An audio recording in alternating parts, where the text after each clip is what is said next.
Hey everyone, this is Ian Evenstar, CEO and founder of Unincorporated, the nation's #1 higher education agency, and I am here with you today and my beloved team to discuss the trends for 2023. But more specifically, how will these trends and these predictions impact your role, our clients, and the landscape of higher education at large? I'm here with Robert Johns, Torr Leonard, and Rebecca Kohler. We're Hello. going to talk through our predictions of branding, marketing, and design, and again, how that might impact you. I know you're all eager to jump into it, so let's get right to it. Rebecca, what's your top prediction for design and higher education? So I've got two that are connected. I think in general there is and is going to continue to be a trend towards human-centered design. People are starting to really consider the user, the potential student, the prospect, the person that's really interacting with the brand.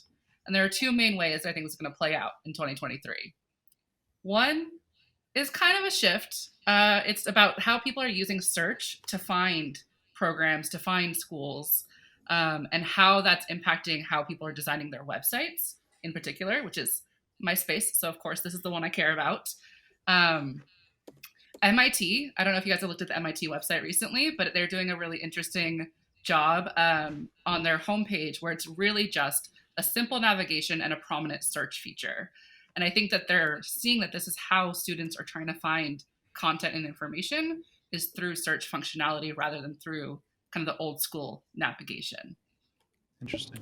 That's right. So there's usually this procedure where you count the number of clicks it takes in order to get to, say, an application. But are you saying that we're actually going to lean more into search engines? And I think I heard the term answer engines on websites. Yeah, that's a Tor Leonard special, I think, answer engine. I Um, see. but yeah, I think people are starting to search, even like in Google, like you open any browser now and it's a search is the default page that loads, right? So people are just typing in like, how do I apply? How do I get to this school? How do I do this? So we're seeing more and more people lean into that because that's how the current generation is interacting with the internet, essentially. And so if you can, as a university or school or institute, if you can set up a really solid searchability of your site, we'll say, I think that's actually going to put you miles ahead of usability of your site as well, because people are going to be able to find the information that they care about way faster. And that's And, ultimately what we want to do. and I'll just say, if you're going to follow anyone's example when it comes to technology, feels like MIT might be a good one to follow. Mhm. They're doing a pretty good job. They're not perfect, I will say, because the actual results page, I'm just saying I could do a little bit better than MIT could. Good, It's good, just a good. filtered Google listing, and I'm like, okay, you could put a little more thought into the results page, but the actual like appearance of search and the emphasis they're placing on it, I think, is a really strong trend for 2023. Cool. True. And I came up with a little jingle in my head while you were saying this because Oh as it no. relates to branding, we all want to be credible, credible institutions, credible Mm. university. So here we go. Ready? If you work on this trend, you're going to improve your searchability, which is going to make your usability more accessibility and add to your credibility. Yeah? And it's like It you're needs reading my work. mind. It needs work. It needs work. Like all Well, good things, they need a you little hit work. accessibility though, which is the second half of my trend. So let's jump into that. I mean, I think as an overall thing, like we're definitely all seeing accessibility, inclusivity, diversity. These have been topics that have been going on for the last 2 years, especially, but obviously before that as well. And those are going to continue to be topics looking at 2023. Um, Not quite 2023, but in the future, there is actually going to be another list of standards coming out from the WCAG team. It's going to be WCAG 3, which is, for those who don't know, WCAG is the web accessibility standard guidelines, essentially. They are the ones who kind of have specific rankings to help sites determine how accessible their content is. And if you are a university or institute, you want to make sure you're paying attention to those guidelines because they're quite often used for even things like lawsuits and determining how accessible your site is if folks are having trouble with it. So, highly recommend taking a look at those. We're keeping our eye out for the WCAG 3 standards, But I think overall, we're just seeing everyone kind of go toward this, like I said, human centered, and determining how can we make our site more accessible to more folks and meeting them where they are, rather than trying to force them into a predetermined bucket that we think they should be in. Nice. And that So, search and accessibility. I know that in both of those categories, we see a lot of websites out there for colleges, programs, universities that need help in both of these categories. So, as a trend and looking forward, certainly put those at the top of the list. Robert, how about regarding brand? When we think about branding and we think holistically, what are some of the predictions in that category? Yeah, so the first one, it's gotten a lot of hype over the past 2 years. I think during the pandemic, there was a lot of hype around a lot of different things because people had extra time on their hands and wanted to get excited about something. We've all heard about the metaverse. It's very popular, very trendy. You've seen the VR goggles everywhere. And while there's a lot of hype around the metaverse, and you would think a lot of businesses would make a jump into the metaverse, I don't think higher ed is going to get there in the next year or maybe even in the next few years. Meta, the company, is dumping a lot of cash into this program of their business. But back in November, what, 6 weeks ago, they've cut a lot of different jobs across the organization to help keep the company going in the right direction financially. I don't think the metaverse has taken off in the way that maybe they wanted or had expected, at least from a financial perspective. Um, and I think this idea of virtual classrooms that I think everybody got excited about and maybe wanted to see come to fruition, sitting in their living room with a set of VR goggles and going to class, I don't foresee that happening anytime soon. As neat as it sounds, I just don't. I don't foresee it. If we can't figure out search on a website that's been around for dozens and dozens of years, I'm not sure that we're ready for a virtual classroom. It's true. And one of the trends we saw with the post COVID era is that a lot of students wanted to get back in person and on campus. So I don't think anyone's going to be that quick to then go back to a virtual environment if they can avoid that and instead, opt for that in person, on campus experience, which is, again, probably more coveted than the virtual.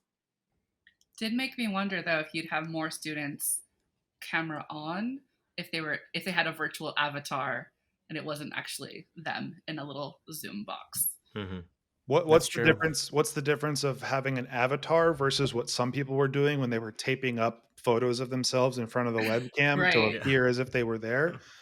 I Yeah. don't. I feel like it's the same. Yeah. I don't know. It's curious. Did you have another prediction on the branding front? I do. It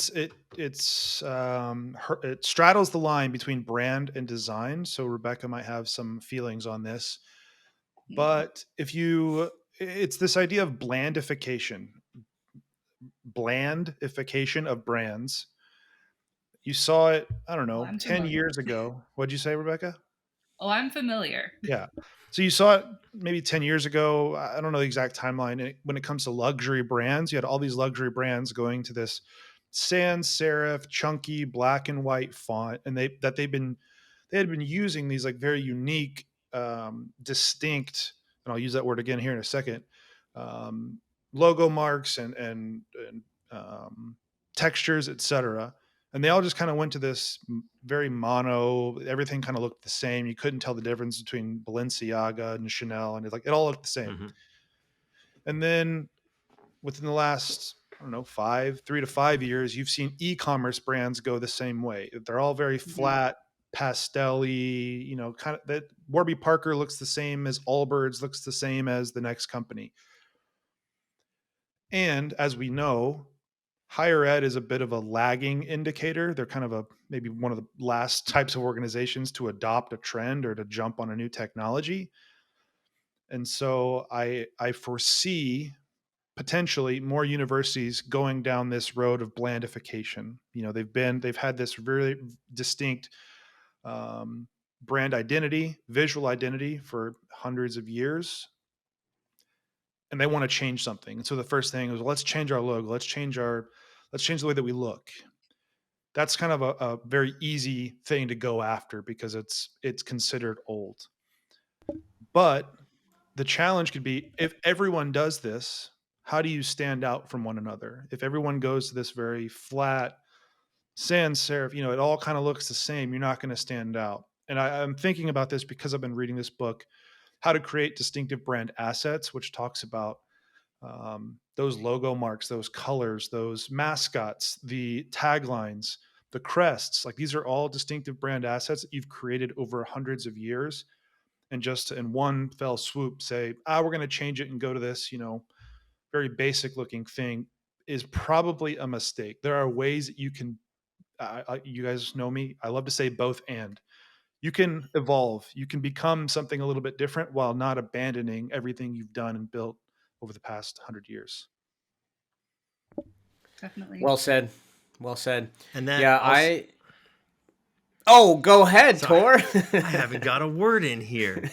I was going to say that kind of segues with one of my predictions for overall marketing was a move towards more localized marketing, spending your ad dollars on geo targeting, because the strides that have been made in how you're able to geo target and involve the particular demographics you're looking for have just advanced so much in the last few years.